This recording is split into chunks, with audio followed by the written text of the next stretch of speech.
So, after Jelly Roll, who has lost a lot of weight, so much props to him, along with Triple H doing the introduction, and then from there, the Heartbreak Kid, Shawn Michaels, who had to be absolutely tired if you watch the WWE Hall of Fame, because out here in the Central Time Zone, he went on to almost 3 a.m. and then he had to get back up, which would have been 1 a.m. his time out there in Las Vegas. Had to be up by 5 a.m. to run the whole NXT show, and then he's still there for WrestleMania. So as you can see there in the screenshot, he kind of spoiled what he was out there for. But yeah, basically, he's there to announce the attendance was sold out of 61,467 there in Allegiant Stadium in Las Vegas, announced for WrestleMania 41. It looked packed. Whether they sold out or not, I mean, I guess you can go to Ticketmaster to see if there was tickets left, but hey, I ain't gonna argue with them. The place looked absolutely stacked in terms of the audience there, so WWE still being able to draw even with the high ticket price sales, so that was really great to see and everything, just how much WWE can bring people around the world together for WrestleMania. Alright, so next they brought out the WWE Hall of Famers of 2025, which I actually did enjoy. The show was long, and personally I think WWE should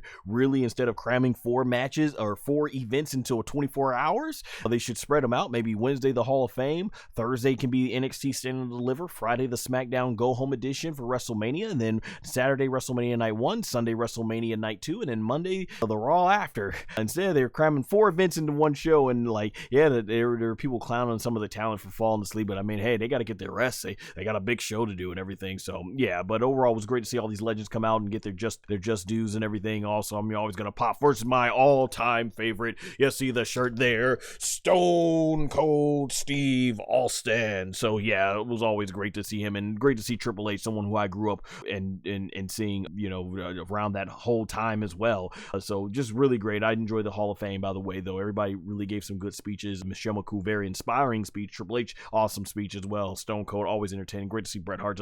Everything, man. Just really great to see all the talents and everything. Night 2 of WWE WrestleMania 41. We kicked things right off with Stephanie McMahon coming out, very much like Triple H came out to introduce WrestleMania. She mentioned how WrestleMania 9 took place when she was 16 years old, and then here at WrestleMania 41, she is now basically has her daughter, her and Triple H's daughter, their youngest daughter, is 16 years old as well. So it is really incredible when you think of it from this standpoint, just how much time has gone by. But from there, all right, we get my, as you can see right there, my all-time favorite, Stone Cold Steve Austin, got me up out of my chair being like Jim Ross, Stone Cold, Stone Cold, Stone Cold, because I knew this was coming out before the main event. I'm like, oh, are we kicking things off? Is Stone Cold Steve Austin coming out to be a part of the main event?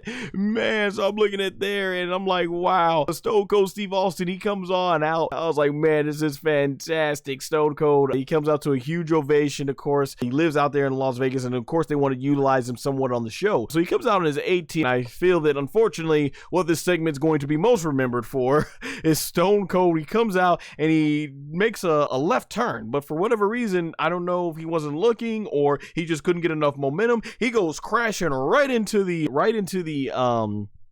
barricade, and there was a female fan that ended up falling down, and you could see there's pictures online too showing that Nick Khan got up to check on her, and even when Steve Austin leaves the segment, he goes to check on the fan to make sure she's okay. So hopefully everything is okay. I imagine WWE is going to do everything in their power to make sure that the fan is well taken care of, because the last thing they need is a lawsuit on their hands, especially with all this money they're bringing in. That being said, Stone Cold Steve Austin gets in the ring looking in absolute fantastic shape, and he says that basically that to announce that there was in total of both nights 124,693 people and things like that attended. And he even did a funny thing where he's going to count everybody. He's like, 1, and everybody's like, what, 2, what, 3, what? So, you know, it was hilarious. And then he's like, I know that bull, beep, beep, you know.